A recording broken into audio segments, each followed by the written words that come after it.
ठीक है। अब देखो एसिड, बेस और सॉल्ट। एसिड क्या होते हैं? एसिड का टेस्ट, सबसे पहले जब हम एसिड को बताते हैं, एसिड का टेस्ट सॉर इन टेस्ट, टेस्ट में कैसा रहता है?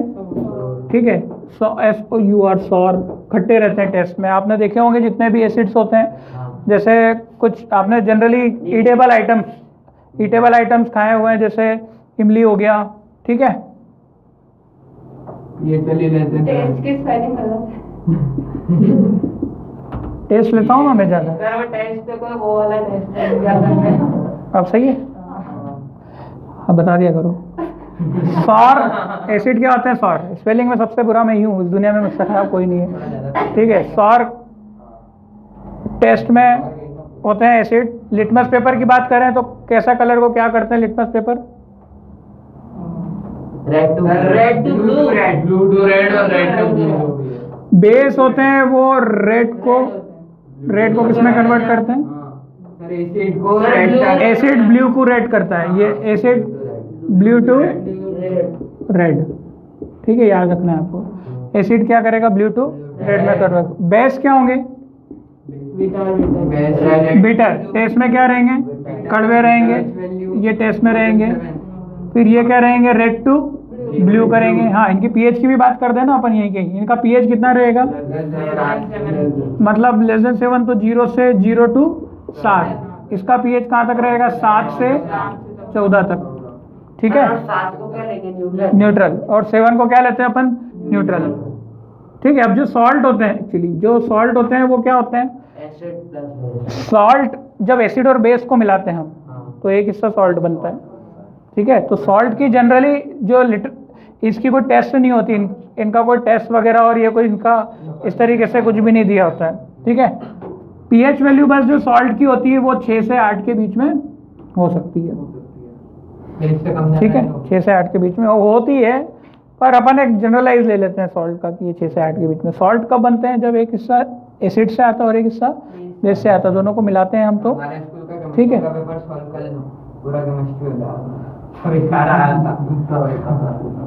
अभी तो ये कर लेते हैं थोड़ा अपन, इसके बाद फिर देखेंगे।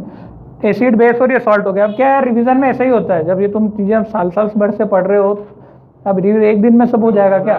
नहीं होता है कभी भी। एक दिन में या 2 दिन में नहीं होता है, 1 दिन में 2 दिन में हो जाएगा चीज़ें, तो 1 महीने में तुम्हारा तो पूरा 10th क्लास खत्म हो जाएगा। तुमको इसीलिए साल भर दिया जाता है कि आज से तुमको दे दिया, अब तुम किताब खोल के पढ़ते रहो, ठीक है।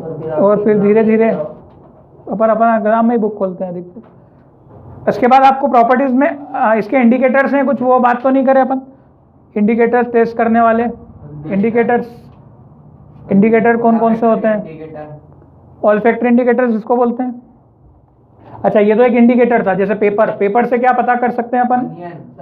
पेपर आता है, लिटमस पेपर ब्लू कलर का भी आता है और रेड कलर का भी आता है, उसको डुबा के देख लो, ठीक है। अगर ब्लू पेपर है, हाँ, यूनिवर्सल, नेचुरल और ऑल्फैक्टरी। यूनिवर्सल कौन होते हैं? वो पेपर आता है। यूनिवर्सल इंडिकेटर का एक पेपर आती है, स्ट्रिप आती है, जिसको हम आगे पढ़ेंगे। यूनिवर्सल इंडिकेटर की क्या आती है? एक ऐसी पेपर आता है, इस पेपर में अलग अलग कलर होते हैं, ठीक है। जैसे यहाँ पर रेड, यहाँ पे ऑरेंज, यहाँ पे येलो, ये ग्रीन, फॉर एग्जांपल ऐसा ले लिया मैंने। यहाँ पे पीएच भी होती है, फॉर एग्जांपल ये 6, ये 7। अब ये कलर्स तो तुमको याद रखने नहीं है, तो जैसे वो ग्रीन आया कलर, तो तुमको पता चल जाता है कि ये ग्रीन वाली स्ट्रिप क्या हो जाती है, थोड़ी सी कलर्ड हो जाती है। तो ग्रीन से तुमको पता चलता है कि इसका पीएच कितना है, 6। तो इसको यूनिवर्सल इंडिकेटर का मतलब सब कुछ निकाल देता है। कोई सा भी पीएच पानी में, बस उसको जो भी सॉल्यूशन है उसमें डुबाओ और चेक कर लो कि कितना उसका कलर हो गया, ठीक है। तो वो जो कलर होगा उससे अपने को टेस्ट हो जाएगा। आप उसको टेबल दे रखिए, उससे पता कर लेते हो, एक जो एग्जाम में पूछी जाती नहीं है। पर यूनिवर्सल इंडिकेटर क्या होते हैं वो पता होना चाहिए। उसके बाद फिर दूसरा कौन सा? ऑल्फैक्टरी मतलब खुशबू, है ना। जैसे ऑनियन होता है, ऑनियन को अगर आप बेस में डुबाते हो, एक ही मुझे याद है ऑनियन और शायद ये वेनिला भी है, वेनिला, ऑनियन और वेनिला ऐसा होता है कि इनका बेस में डुबाने से इनका जो स्मेल है वो क्या हो जाता है, गायब हो जाता है, ठीक है। और एसिड में कुछ भी नहीं होता। तो ये आधे अधूरे टेस्टर्स हैं, मतलब बेस को टेस्ट करते हैं पर एसिड को टेस्ट नहीं करते हैं। अब वो हो सकता है न्यूट्रल भी हो जिसको तुम टेस्ट कर रहे हो, हालांकि एसिड तो बबूले खाता है ना। एसिड्स को तुम कोई सा भी देखोगे तो उसमें से तो बुलबुले निकलते हैं, इतना वो तेज रहता है। आपके घर में ही आपने देखा होगा, है ना, टॉयलेट्स के लिए जनरली यूज़ करते थे एसिड। सब तो बैन हो गया है, ज़्यादा यूज़ नहीं करते। एसिड से स्मेल लेस होता है क्या? क्योंकि होटल्स में विनेगर अनियन मिलता है बेटा बेस से, एसिड से नहीं। एसिड तो जला ही देगा उसको। हाइड्रिक एसिड है ना, जो जो प्याज की खुशबू है वो बेस से गायब होती है। तो क्या तो विनेगर बेस होता है क्या?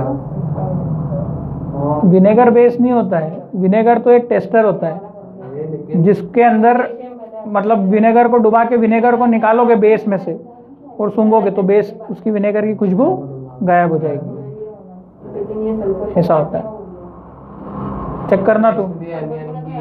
हाँ, ऑनियन की स्मेल गायब कर देता है बेस। बेस क्या कर देता है? ऑनियन की स्मेल को गायब कर देता है, और बेस विनेगर की स्मेल को भी गायब कर देता है, पर ऑनियन की स्मेल को एसिड गायब नहीं करता। तो एसिड का टेस्ट दे भी नहीं रखा है आपको। एक्टिविटी बेस कुछ समझ नहीं आ रहा, छोड़ के आया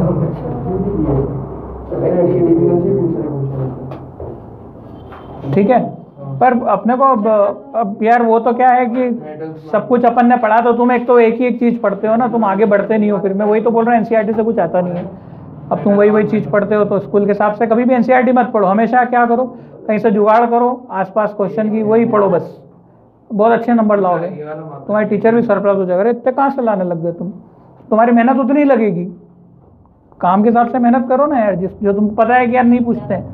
तो कहीं जैसे पुराने साल का पेपर हो गया किसी का, तुमको सीनियर का पेपर मिल गया है ना, वो जुगाड़ो, क्योंकि आधे तो कॉपी पेस्ट करते हैं वो लोग, वैसा का वैसे ही पेपर आता है वो, उसमें चेंज नहीं। गूगल से भी मिलते हैं बहुत सारे क्वेश्चन, वही मिलते हैं ना। अरे टीचर क्या करते हैं, आलसी होते हैं। वो क्या करते हैं, किसी भी चीज़ को कॉपी करेंगे और पेस्ट करेंगे। हाँ, कॉपी पेस्ट करना आसान रहता है ना, कॉपी पेस्ट करना क्या रहता है, आसान। हाँ, तो मुझे पता है ना कैसा बिहेवियर होता है उसका। ठीक है, हर एक इंसान आलसी होता है, उसको पका पकाया माल जहाँ से मिलता है वहाँ से कॉपी करता है, पेस्ट करता है। उसका उद्देश्य ये नहीं है कि बच्चों को कितना समझ में आया, क्या आया, इस बात को समझो। उसका है कि पेपर मेरे को स्कूल वालों ने दिया है, लेना है तो ले लिया, ये ले। चीज़ें ये है, कोई भी टीचर बच्चों से भावनात्मक नहीं जोड़ता है। मतलब ऐसा नहीं जुड़ता है कि यार उसको यार ये बच्चा फेल हो जाएगा, मैंने तो पढ़ाया नहीं। वो जो नहीं पढ़ाता है ना वो भी पूछता है, तो वो तो गलत है ना। आपने नहीं पढ़ाया तो आप उसकी परीक्षा उसकी क्यों ले रहे हो? आप उस लेवल का भी पढ़ाओ फिर। तो वो नहीं होता है तो चलो क्या कर सकते हैं अपन। पर जो बोर्ड रहती है वो एक्सपेक्ट करती है कि आपको ऐसा कुछ उन्होंने स्कूल वालों ने बताया होगा। तो बोर्ड का पेपर तो बैलेंस आता है। बैलेंस मतलब मैंने तुमको बताया था 50% इधर उधर होता है। तुमको 50% क्वेश्चन बिल्कुल भी समझ में नहीं आएंगे, ऐसा भी रहता है। पर 50% ईजी भी रहता है जो कि तुमसे बनेगा, बाकी कंपटीशन के रहते हैं। ठीक है क्या? हाँ, पेपर सबके हिसाब से फाइनल का बनता है, उसमें रहता है। पर उसमें भी सब क्वेश्चन नहीं बनेंगे। पास होने जितना हर बच्चे के लिए रहता है 60% तक रहता है। हाँ, बाकी तुमको फिर बनाना है। 60% तक तो तुम ला सकते हो, पर आजकल देखो 60% में भी बहुत ज़्यादा फाइट हो रही है। ठीक है, तो वो तुमको अब सोचना है, अच्छे से मेहनत करोगे तो ही बनेंगे ना। अब ये समझ में आ गया, ये इंडिकेटर वगैरह ऑल फैक्ट्री खुशबू वाले। इसीलिए होटल्स में क्या होता है, होटल्स में जो प्याज रहता है उसको बेस में डाल के, विनेगर में बेस में डाल के क्या कर देते हैं, वो कर लेते हैं। बेस को ऐसा भी डाल देते हैं वो कुछ लोग विनेगर डाल लेते हैं, है ना, तो विनेगर से भी खुशबू चले जाती है ना। या तुम बेस से डुबा के उसको क्या करते हैं फिर डाल देते हैं। लोगों को प्याज खाने की आदत जरूरी है, पर मीटिंग में जाना है, ठीक है, अभी में तो प्याज के बिना काम नहीं चलता है। तो क्या है, वो बेस में डुबे हुए प्याज, तो वो खुशबू को क्या कर देगा, हटा देता है, तो उससे स्मेल जो थी वो कम हो जाती है। खैर एनीवेज, ये ऑल फैक्ट्री इंडिकेटर के बाद फिर कौन सा था, नेचुरल इंडिकेटर। जैसे हल्दी वगैरह हो गया, है ना, हल्दी हो गया। हल्दी किसका टेस्ट करती, फिर से बेस का टेस्ट करती। बेस के टेस्टर्स ज़्यादा हैं। एसिड का तो ये लिटमस पेपर वाले ही टेस्ट है, बेस के टेस्ट ज़्यादा है। हल्दी कैसी हो जाती है, रेडिश ब्राउन हो जाती है बेस, है ना, शर्ट वगैरह पे मिलती है। फिर साबुन से हम धोते हैं, साबुन से धोते हैं, तो साबुन क्या है, एक बेस होता है। तो ये प्रूफ करता है कि बेस से हल्दी मिक्स हो गई तो कैसा कलर हो गया, रेडिश ब्राउन। तो हल्दी जब भी बेस से मिलेगी तो कलर क्या, रेडिश ब्राउन, थोड़ा सा आप देखते हो धब्बा जो है ना कलर ही बदल जाता है उसका, येलो से एग्जैक्टली येलो होता है हल्दी का कलर। जब धो लेते हो आप साबुन से तो फिर उसका कलर बदल जाता है, निकलता नहीं है पर वो कलर चेंज हो जाता है। इसके बाद आपको प्रॉपर्टीज दे रखी है। अच्छा, लिटमस सॉल्यूशन एक पर्पल डाई होती है। What is litmus solution? Purple dye जो कहाँ से एक्सट्रैक्ट की जाती है? लिचेन। ये भी तुमको बताया होगा, लिचेन से एक्सट्रैक्ट की जाती है। लिचेन एक पेड़ होता है, उससे एक्सट्रैक्ट की जाता है, ठीक है, लिचेन से। अब इसकी प्रॉपर्टीज देखते हैं अपन, एसिड बेस की केमिकल प्रॉपर्टी। सर एक सॉल्यूशन में फिनोप्थेलिन डालेंगे, उसका पिंक कलर आया मतलब रिजल्ट में, तो वो क्या होगा? पिंक कलर एसिड का रहता है, फिनोप्थेलिन। याद कर रहा था उस टाइम मुझे। फिनोप्थेलिन भी होता है, पता है ना? एक दूसरे फिनोप्थेलिन होता है। दूसरे ऑब्जेक्ट में मिथाइल ऑरेंज डाला और येलो कलर आया, तो वो क्या होगा? मिथाइल ऑरेंज का येलो कलर देखना पड़ेगा मुझे, ये कलर्स का नहीं, इसमें नहीं दिया है। मिथाइल ऑरेंज वगैरह एनसीईआरटी में नहीं दिया है, एनसीईआरटी में नहीं दिया है। यूँ बोल रहा हूँ मैं। अरे वो क्रिस्टलाइजेशन करके क्वेश्चन आ रहा। चलो, एनसीईआरटी में आपको ये कलर जो दिए हैं ना वो केवल इतने हैं। बाकी फिनोप्थेलिन और मिथाइल ऑरेंज का कलर वो आपको नोट्स में दिया है, मैंने है आपके पास नोट्स, वो एसिड बेस वाले उसमें था। एसिड बेस के मैंने पीडीएफ भी भेजा था ना तुमको बरसों पहले। बरसों पहले तू नहीं था, तुम लोग भी नहीं था, मैंने शुरू में दिया था। एक तुम्हारे पास हो तो वापस से भेज देना, वो बना के भेजा था किसी ने। चलो, laboratory test of acid. Laboratory test कैसे करेंगे एसिड की?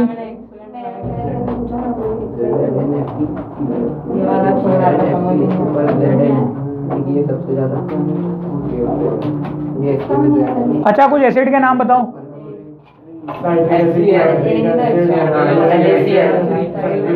कौन सा? H2SO4, HCl, HNO3, ये 3 एसिड है। COOH एसिडिक एसिड है ना, जिसमें OH आता है जनरली, जिसमें OH आता है, किसको छोड़ के? इसको एसिडिक एसिड बोलते हैं। इसको क्या बोलते हैं? इसमें OH जरूर आ रहा है पर ये एक एसिड है। क्या बात समझ में आ रही है? एसिड में क्या होते हैं? H+ आयंस, पढ़े थे? एसिड में क्या होता है? H+ ions. और बेस में क्या होते हैं? OH-। ठीक है। उसके बाद ये H+ आयन एसिड में क्या होते हैं? ज्यादा होते हैं। कौन सा? नहीं नहीं नहीं, ये जो H हो ना, इसमें ये H यहाँ से कटता है और ये H+ ये देता है। ठीक है, तुमको इतना डिटेल में जाना नहीं है। एसिड में क्या होता है? H+ और बेस में क्या होता है? OH-। ठीक है। अच्छा, कॉन्सेंट्रेशन से क्या मतलब होता है आपका?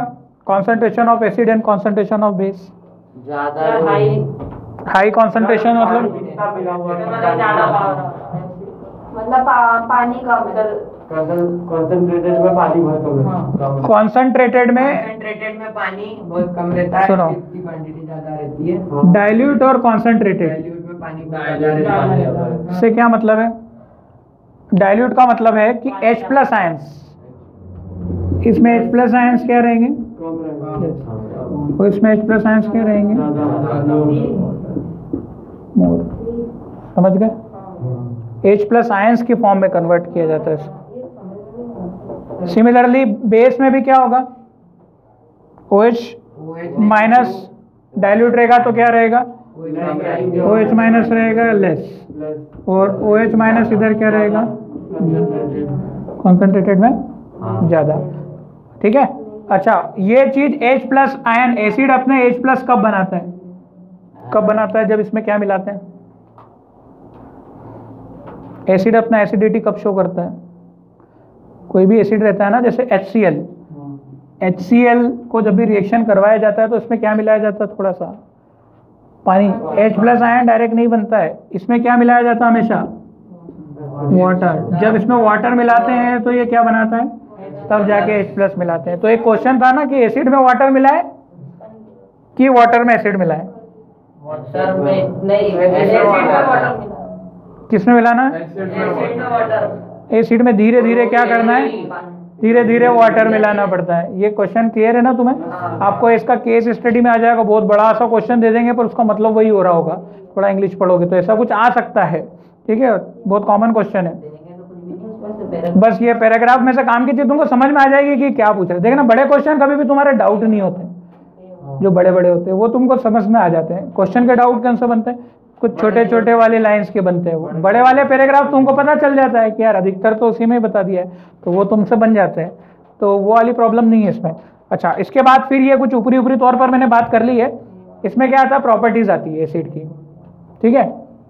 अच्छा, और फिर ये भी पूछा जाता है कि किसके अंदर कौन सा एसिड मिलता है। जैसे जितनी भी चीजें अपन खाते हैं खट्टी होती है, जैसे नींबू, नींबू में कौन सा एसिड होता है? साइट्रिक एसिड होता है ना। और इमली में कौन सा होता है? Tartaric acid. इमली में क्या होता है? टार्ट्रिक, है ना। और क्या बोल रहे हैं? ऑरेंज में? सर इमली को क्या बोलते हैं इंग्लिश में? ऑरेंज में भी साइट्रिक एसिड, टर्मिन, टर्मिन, टर्मिन बोलते हैं इंग्लिश में, है ना। इमली को टर्मिन। और नहीं, उसमें क्या होता है? और बच गया ना। और क्या होते हैं जो चीजें खट्टी होती है? एंट स्टिंग। हाँ, एंट स्टिंग मतलब एंट स्टिंग में फॉर्मिक एसिड होता है। एंट स्टिंग में हाँ, मिथेनोइक एसिड और फॉर्म। एंट स्टिंग में क्या होता है? आपको कहाँ दे रखा है? Page number 28। सभी पेज नंबर 28 पर देख लें एक बार। सर है ही नहीं वो। हाँ ठीक है, कोई बात नहीं, घर जाके 28 पेज नंबर पे बहुत ही इंपॉर्टेंट इंफॉर्मेशन दे रखी है, बहुत ज़्यादा। मान के चलो कि ऑब्जेक्टिव के हिसाब से क्वेश्चन बन सकता है यहाँ से। पेज नंबर ये 28, क्वेश्चन कोई सा भी आ सकता है। विनेगर में क्या होता है? Acetic acid. Orange citric acid, tamarind tartaric acid, tomato oxalic acid, ठीक है। Sour milk lactic acid, lemon citric acid, ant sting methanoic acid और नेटल स्टिंग मिथेनोइक एसिड। ठीक है, एसिड्स हैं ये सब, नाम है अलग अलग टाइप के। एंट स्टिंग मतलब चींटी के डंक में, और नेटल स्टिंग क्या होता है? नेटल एक पौधा होता है ना कुछ, उसके अंदर कुछ पौधे भी होते हैं जिसके अंदर एसिड होता है। ठीक है, तो ये कोई भी चीज़ आपको काटती है तो आपको खुजली वगैरह चलती है, सूजन आ जाता है, वो इसीलिए आता है क्योंकि इनके दांतों में क्या रहता है? एसिड रहता है। तो वो थोड़ा सा किसका? नहीं, मेथेनोइक एसिड का HCHO होता है। HCHO क्या? कुछ भी आ सकता है यार, ये पेपर देख नहीं रहे हो? पेपर की हालत कैसी आ रही? तुमको तो कॉपी पेस्ट करके दे दिया है। कुछ कलर्स वगैरह मुझे भी नहीं याद रहते हैं, कलर्स वगैरह वाले चीज़ें हैं। बाकी लॉजिकल चीज़ें रहती है तो अपन कर सकते हैं, कुछ चीज़ें याद करनी पड़ेगी तो वो याद हो सकता है। अच्छा, प्रॉपर्टीज ऑफ एसिड। एसिड की प्रॉपर्टीज से क्वेश्चन आएगा। एसिड की कितनी प्रॉपर्टीज है? मैंने तो आपको नोट्स वगैरह भी बताए थे शुरू में। 26 वाला 26, 27। The table given below provide information related to the reaction of the few compound with HCl and evolution of CO2 in corresponding reaction. Which of the following option is incorrect option? मेरे को क्या इसको पूरा लिखना पड़ेगा ना?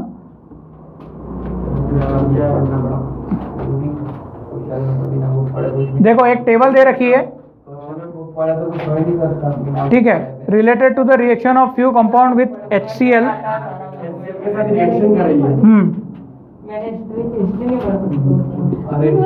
Na2CO3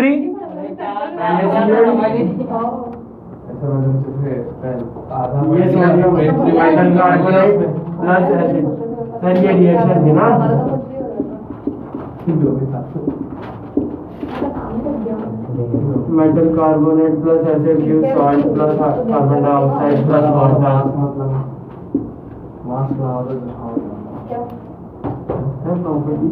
ये देख भाई हमारा वो पिक्चर है। पहला क्वेश्चन चलिए लिखना है। हाँ लिख लो।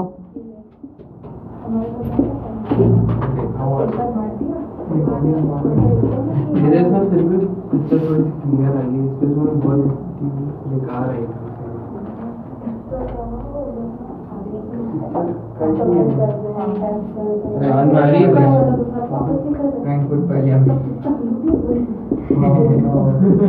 तुमने क्या लगाया इसका ऑप्शन? मैंने तो ओनली 3 वाला लगाया। फर्स्ट सेकंड थर्ड लगा। कुछ आइडिया है इसका कैसे लगाया? इसका क्वेश्चन करा था नहीं क्या? क्वेश्चन ये है, किसी का भी हो ना यार क्वेश्चन, इसका उसका क्या, 10th में कहीं से भी कुछ भी आ जाएगा। अपन तो क्या कर रहे हैं, स्टार्टिंग की 2 तो सही है। एक वीडियो में बोला था ना स्टार्टिंग की 2 तो सही है। थर्ड फोर्थ में कंफ्यूजन है। मेरे को भी वही था, इसलिए मेरे को तो फोर्थ का शायद ना ऑप्शन ही नहीं दिया था, तो फिर मैंने थर्ड लगा। फोर्थ का ऑप्शन ही नहीं दिया। फोर्थ ऑप्शन ही नहीं मिला।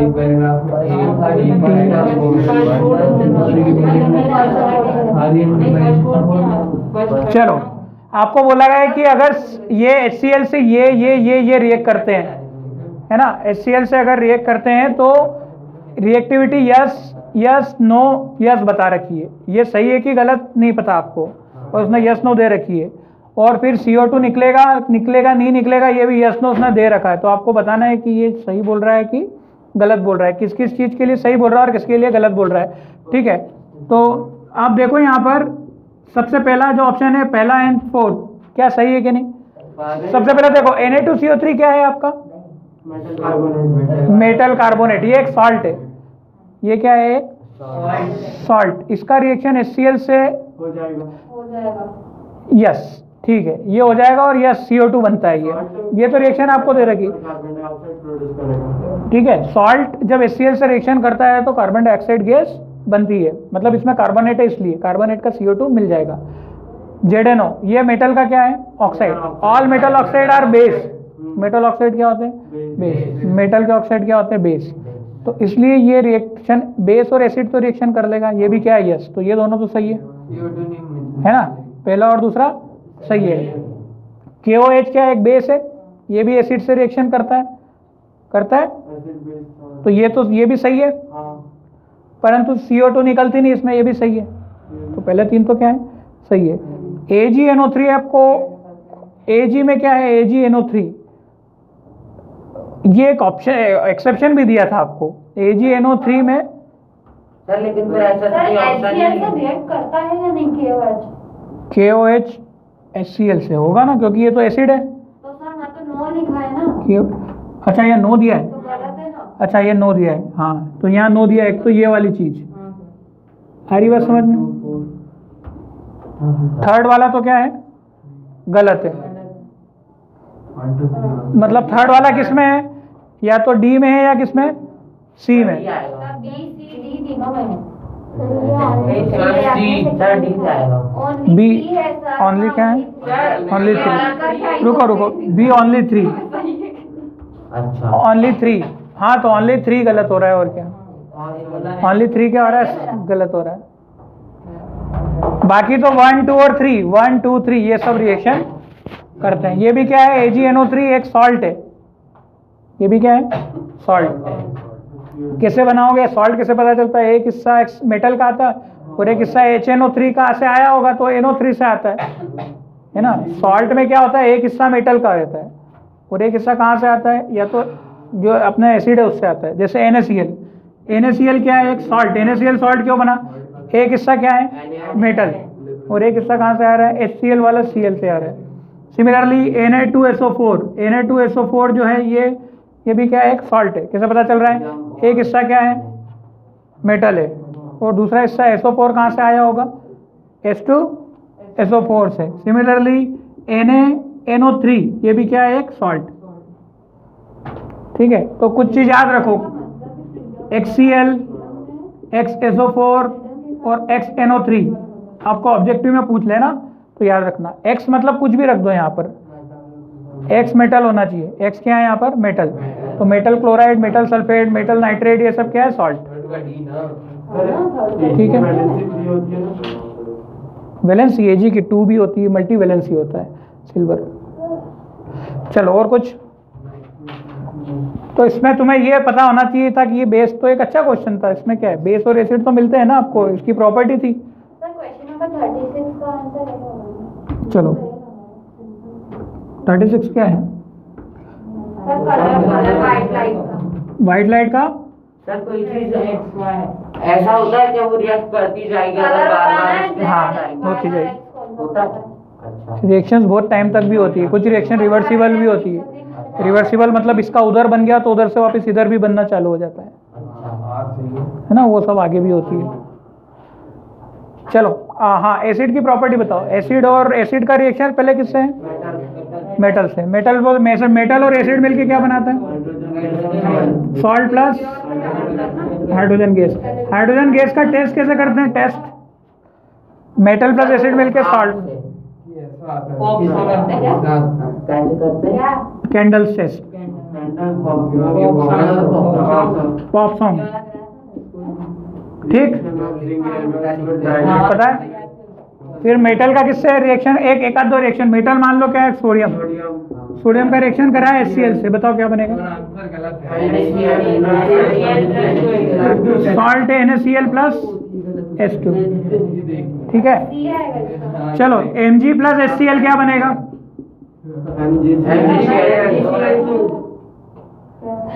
Mg और HCl क्या बनेगा? MgCl2 plus H2।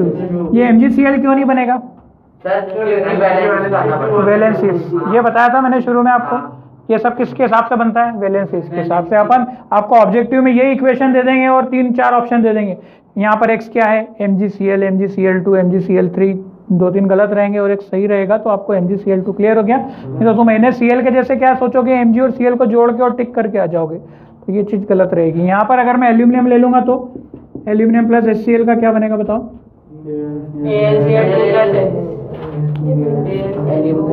एल्यूमिनियम क्या बनाता है? LCl बनाता है, LCl2 बनाता है, LCl3 बनाता है, क्या बनाता है? LCl2। एल्यूमिनियम की वैलेंसी कितनी होती है? 3, और क्लोरीन की कितनी? 1। क्रॉस मल्टीप्लाई करो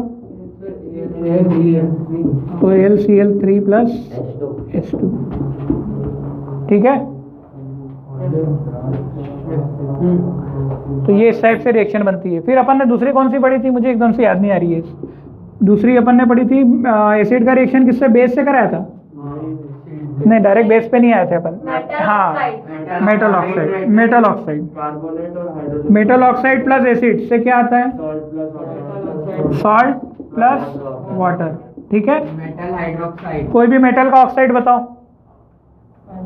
सोडियम। अच्छा, एल्यूमिनियम ऑक्साइड का फॉर्मूला क्या होगा? एल्यूमिनियम ऑक्साइड का एल्यूमिनियम ऑक्साइड क्या होगा?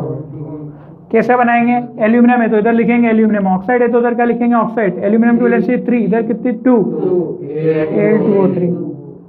Al2O3 9th में करते थे ना, इधर को इधर क्रॉस करके Al2O3, तो मन से नहीं बोलना है, ALO, ठीक है। क्वेश्चन भी आए थे मोल्स के। तो एक मेटल ऑक्साइड ले लिया, जैसे सोडियम ऑक्साइड। सोडियम ऑक्साइड का फॉर्मूला क्या बनेगा बताओ? सोडियम ऑक्साइड का फॉर्मूला क्या बनेगा? सोडियम ऑक्साइड, सोडियम मतलब क्या?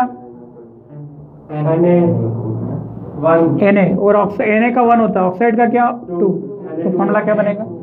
Na2O। तो जैसे एक मेटल ऑक्साइड ले लिया मैंने Na2O, इसका किससे रिएक्शन करा? एसिड ले लिया किससे? HCl से, तो क्या बन जाएगा? सॉल्ट। Na और Cl का सॉल्ट NaCl ही बनेगा, तो NaCl और ये बाद में क्या निकाल दो? वाटर। अच्छा, ये इक्वेशन बैलेंस वगैरह कर लेते हो? सॉरी, बैलेंस कर लोगे? चलो इसको बैलेंस करके बताओ इस इक्वेशन को।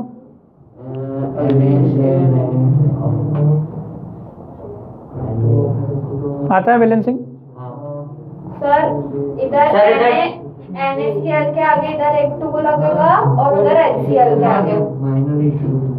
यहाँ 2 लगा दें और यहाँ 2 लगा दें, तो अब हो गया बैलेंस, ठीक है। आएगा बैलेंस करते, ठीक है। तो रिएक्शंस कैसे लिखते हैं वो सब डिपेंड करती है ना अपने पे। सर Cl भी तो 2 होगा इधर, तो जबकि एक ही है। क्यों? इधर भी Cl होगा ना, तो ठीक है। तो कौन सी रिएक्शन देखी हमने? मेटल ऑक्साइड की एसिड से। फिर क्या है? कार्बोनेट। मेटल कार्बोनेट की एसिड से रिएक्शन। मेटल कार्बोनेट की एसिड से रिएक्शन क्या होती है? कोई ऑप्शन ही नहीं है। Salt plus carbon metal carbonate, carbonate का फॉर्मूला क्या होता है? CO3। मेटल कार्बोनेट प्लस क्या? एसिड मिलके क्या होता है? Salt plus carbon dioxide plus water. Salt plus CO2 plus H2O। याद है? मेटल कार्बोनेट, कार्बोनेट की वैलेंसी कितनी होती है? CO3। कार्बोनेट की 2, इसकी कितनी होती है? 2। तो सोडियम कार्बोनेट का फॉर्मूला क्या बनेगा? Na2CO3। Na लिखो, इधर CO3 लिखो, इधर 1 इसका 2 cross multi Na2। Aluminium carbonate का बताओ क्या बनेगा फॉर्मूला? Na2O3 होल ब्रैकेट होगा एल्यूमिनियम कार्बोनेट का फॉर्मूला, एल्यूमिनियम कार्बोनेट का फॉर्मूला, एल्यूमिनियम की वैलेंसी कितनी? 3। कार्बोनेट की वैलेंसी कितनी? 2। इसको इधर किया और इसको इधर किया।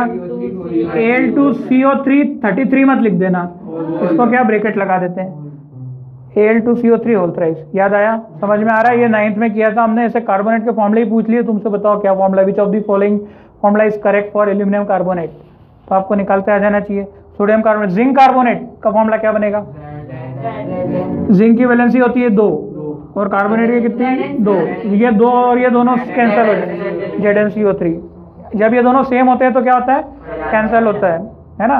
अच्छा, सोडियम कार्बोनेट का कर लिया। मैग्नीशियम कार्बोनेट का कितना होगा? मैग्नीशियम कार्बोनेट, मैग्नीशियम की भी 2 वैलेंसी होती है, वैलेंसी इसकी 2, इसकी 2, इसकी और इसकी कैंसिल। वैलेंसी आपको 9 क्लास में दी हुई है बुक में, वहाँ से देख लेना भैया, ठीक है? हाँ, अभी कुछ कुछ दे रखी है, कुछ कुछ नहीं। MgCO3 फॉर्मूला आ गया, क्या बात समझ में आ रही है? इस टाइप से एक मेटल कार्बोनेट का फॉर्मूला मान लो MgCO3, 20 तक 30 तक। बताओ क्या बनेगा, बताओ।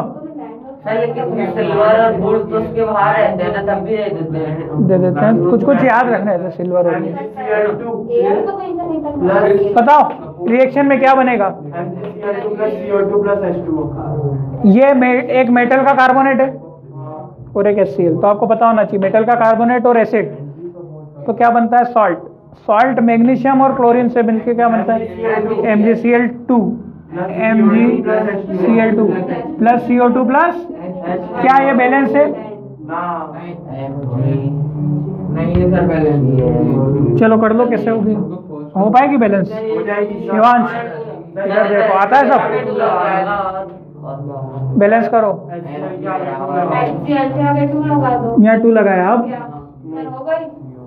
हो गई? वो तो गई, वो 3 हो गए। हाँ हो गए सर। H हो गए। हाँ, आता है ना जोड़ते हैं? ऑक्सीजन कितने हैं? इधर 2, वो इधर कितना है? 1 2 और 1 3, 3 ऑक्सीजन। इधर हाइड्रोजन 2, इधर हाइड्रोजन 2, क्लोरीन 2। अब तो बैलेंसिंग आता है तुमको, तो ये बैलेंस भी हो गया। अच्छा, चलो अब ये रिएक्शन कंप्लीट करके बताओ। AlCl Al2CO3 whole thrice plus HCl क्या देगा?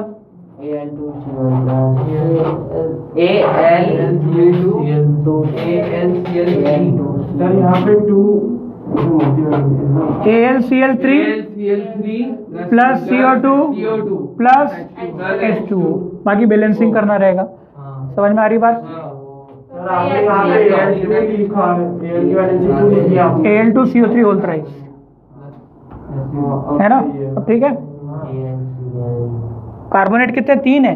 ये थोड़ी कॉम्प्लेक्स बैलेंसी, इसको नहीं कर रहे अपन, है ना? इसको बैलेंस करने में टाइम ज़्यादा लग जाएगा थोड़ा सा, है ना? हो सकता है अभी मैं भी नहीं कर पाऊँ डायरेक्ट, पर ठीक है। रिएक्शन क्लियर हो गई तुमको?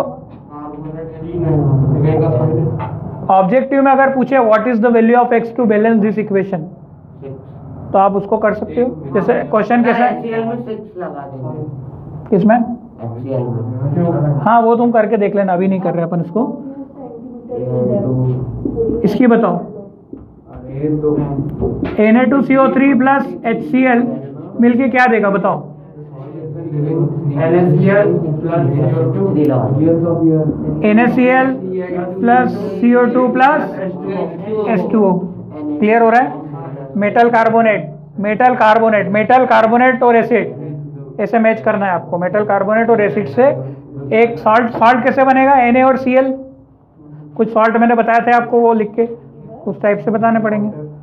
अच्छा, इसके यहाँ पर x what will be the value of x and what will be the value of y? Objective में दे देगा यहाँ पे what will be the value of x and what will be, हाँ बैलेंस करने के लिए।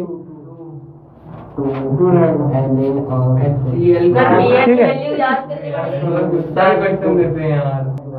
एक्स वाई कितना आएगा बैलेंस करने के लिए? 2 आएगा x की जगह पे, x 2 रख दे और y भी 2, फिर पूरी बैलेंस हो जाएगी। हाँ हो जाएगी, हो जाएगी। ठीक है, तो आपसे पूछ लेंगे एक्स वाई क्या होगा, 2 2 1 1। हाँ तो आ जाएगा ना, वो तो क्या है, तो समझ में तो आ गया था क्या करना था। चलो ये एसिड की प्रॉपर्टी, और क्या बना एसिड, मेटल हाइड्रोजन कार्बोनेट। तो यहाँ पे क्या बन जाएगा, हाइड्रोजन कार्बोनेट की वैलेंसी कितनी होती है? हाँ कितनी होती है? 1। ठीक है, तो सोडियम हाइड्रोजन कार्बोनेट का फॉर्मूला क्या बनेगा? सोडियम का 1, इसका 1, NaHCO3 है ना। चलो तुम चुप रहो यार। मैग्नीशियम हाइड्रोजन कार्बोनेट का फॉर्मूला क्या बनेगा? Magnesium hydrogen carbonate, magnesium hydrogen carbonate का फॉर्मूला Mg लिखोगे, इधर HCO3 लिखोगे, HCO3 का 1, Mg का कितना 2, तो MgHCO3 और होल ट्वाइस। ठीक है, मैग्नीशियम हाइड्रोजन कार्बोनेट। तो अगर मैं रिएक्शन करूं मैग्नीशियम हाइड्रोजन कार्बोनेट की किससे, एसिड से, एसिड ले लेते हैं Cl, तो क्या बनेगा? सेम बनेगा सॉल्ट, ये भी रिएक्शन है, salt plus CO2 plus H2। तो बताओ MgCl2 plus CO2 plus H2, बाकी बैलेंस कर लेना। ठीक है, सारी प्रॉपर्टी हो गई क्या? लास्ट प्रॉपर्टी बची acid plus base. Acid plus base मिलकर क्या बनता है? Salt plus water. ठीक है, मेटल हाइड्रोक्साइड वाली भी हो गई। मेटल हाइड्रोक्साइड की कौन सी?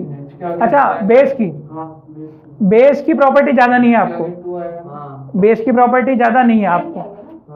ठीक है, बेस के बारे में क्या दे रखा है, जो दे रखा है वो बात कर लेते हैं।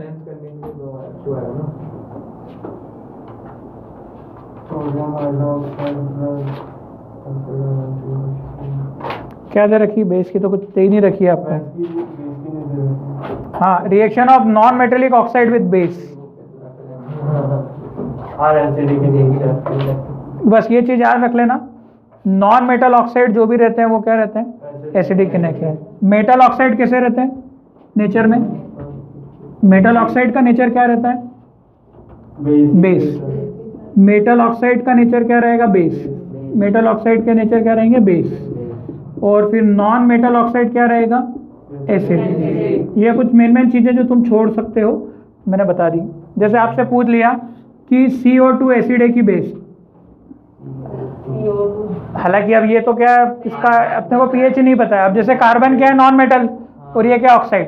तो अपन अभी क्या बोल सकते हैं? नॉन मेटल का ऑक्साइड है ये, तो ये क्या होगा?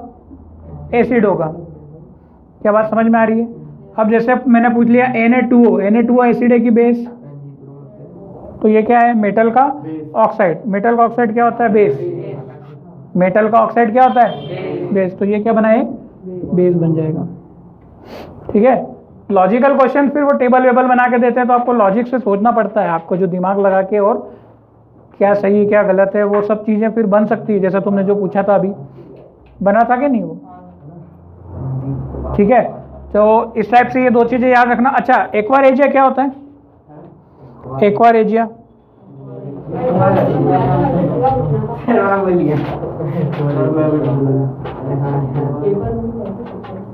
सर उस पे क्वेश्चन आता ही है, आया था, इसीलिए तो पूछ रहा हूँ मैं, एक्वारेजिया क्या होता है? सर क्या? एक्वारेजिया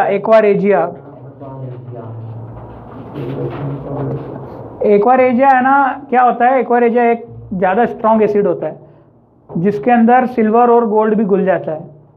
सिल्वर और गोल्ड केवल HCl में नहीं घुलता है, मतलब घुलना इन द सेंस रिएक्शन नहीं करता है। कॉन्सेंट्रेटेड HCl HNO3, इन दोनों का कितना रेशो? 1:3। सुना में आया? नहीं समझ में आया? पहले सुना था कभी एक्वारेजिया का नाम? एक्वारेजिया, एक टॉपिक लिखो इसके ऊपर पढ़ लेना। एक्वारेजिया क्या होता है?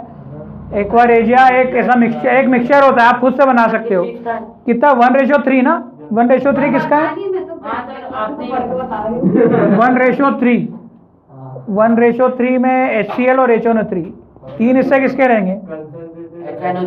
3 हिस्से किसके हैं? HCl के HNO3 के? मुझे ऐसा नहीं, एक कप अगर HCl का लोगे तो 3 कप क्या लोगे?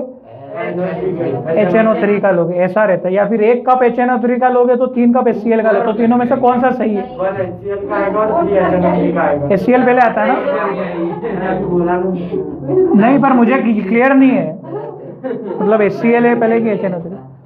किसी को पता है क्या HNO? एक बार बुक में तो दिया है, मेटल नॉन मेटल में दिया है शायद। ये मेटल नॉन मेटल में दिया है, पर ये अभी मुझे याद आ गया तो मैंने बता दिया। लिख लेना, एक बार एजा पढ़ लेना, जो बहुत इंपॉर्टेंट है ना।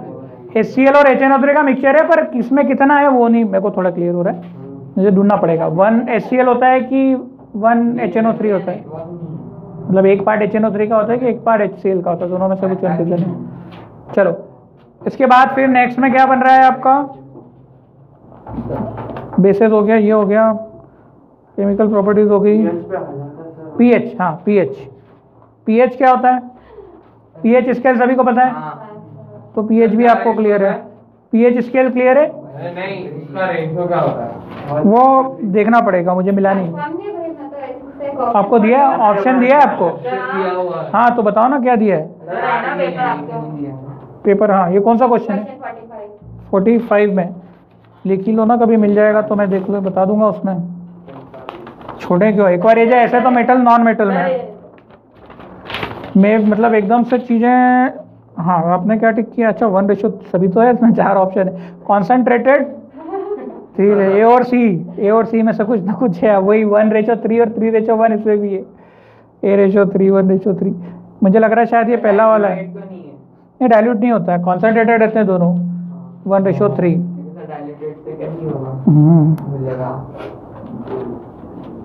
अच्छा, importance of pH in everyday life.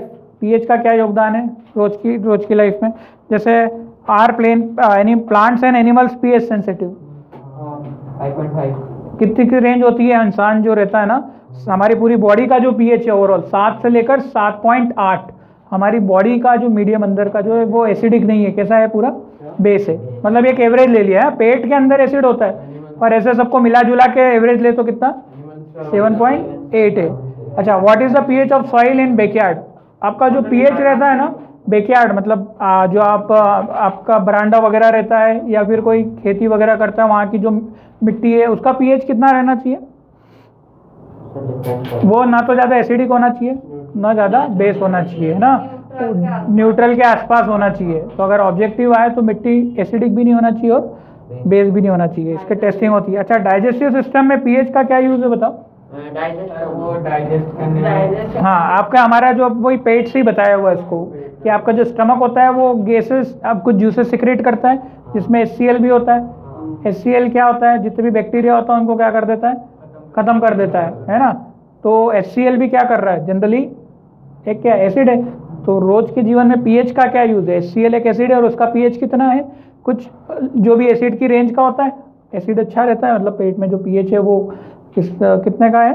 PH का एसिड का वैल्यू 2 का। पेट के अंदर जो पीएच है एसिड,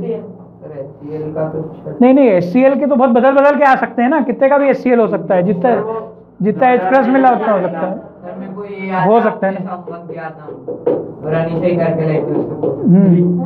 अरे क्योंकि एग्जैक्ट वैल्यू मुझे याद नहीं है, 3 से 4 के बीच में, 3 से 4 के बीच में होगा एसिड पेट में जो HCl मिलता है। बहुत ज़्यादा एसिड नहीं खतरनाक रहता, नहीं तो जला ही देगा अंदर की चमड़ी वो। अच्छा, 1 ज़्यादा स्ट्रांग है कि 4? 1 वाला जो जितना कम रहता है पीएच में उतना ज़्यादा स्ट्रांग रहता है, तो ये रहता है। अच्छा, और जो HCl बनता है हमारा, अगर वो ज़्यादा हो जाता है तो क्या होता है? एसिडिटी। HCl ज़्यादा होता है तो क्या होता है? एसिडिटी। कब? कम होता कुछ भी नहीं, एसिड बनता ही रहता है, कम होता ही नहीं कभी। वो पेट फिर तुमको बीमारी है कोई ना कोई, भाई कभी बॉडी ठीक तरीके से काम नहीं कर रही है तो बैक्टीरिया क्या होते जाएंगे, बढ़ते जाएंगे ना, फिर तुम बीमार होते जाओगे। ठीक है, यही तो फिर इसको ही तो बोलते हैं इन्फेक्शन। इन्फेक्शन का मतलब क्या है कि बॉडी जो चीज़ काम करना चाहिए वो करती नहीं है, तो भारी चीज़ आके आक्रमण कर देती। भाई वो तो कीड़े मकोड़े तो हर जगह सब चीज़ को खाने के लिए रेडी है। आप बस कोई सी भी चीज़ क्या है, आप जैसे कोई इंडिया और पाकिस्तान झगड़ते रहते, पाकिस्तान वाले इंडिया पे, इंडिया वाले पाकिस्तान पे, हर बार हम लोग झगड़ते रहते। अगर आप आपकी वो कम कर दोगे सिक्योरिटी, तो फिर आपको पता ही है कि क्या होने वाला है। कम फुटे और फुटना थे।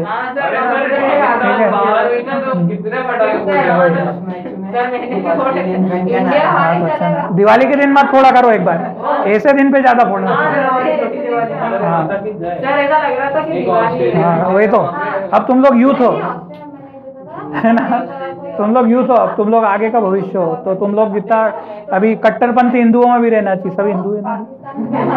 पहले तो ये चेक कर लूँ भाई। चलो खैर अभी ये बात नहीं करते हैं, नहीं तो तो ये सब चीज़ें हमारी एनीवेज। तो ये मैं बोल रहा था कि अगर सिक्योरिटी बॉडी की कम होगी, सिक्योरिटी की बॉडी की कौन करता है, ब्लड सेल्स करते हैं, वो किसी भी तरीके से वो कमज़ोर हुए तो फिर आपको कोई भी चीज़ें आक्रमण कर देगी। तो क्लियर हो गया। हाँ पीएच का टूथ डिके, हाँ टूथ डिके भी बहुत आता है। टूथ डिके, आपके दांत पीले हो जाते हैं है ना, क्यों पीले हो जाते हैं? क्योंकि जब आप खाना खाते हो ना, उस समय जो एसिड रहता है वो पेट में बनता है और वो कहीं ना कहीं आपके मुंह में भी आता है, तो इसीलिए आपके दांत क्या हो जाते हैं, पीले। इसीलिए डॉक्टर्स एडवाइस करते हैं कि आपको दिन में 2 बार ब्रश करना चाहिए, स्पेशली रात को खाना खाते टाइम को ब्रश करना चाहिए। ठीक है, वो बात अलग है, बोलने वाला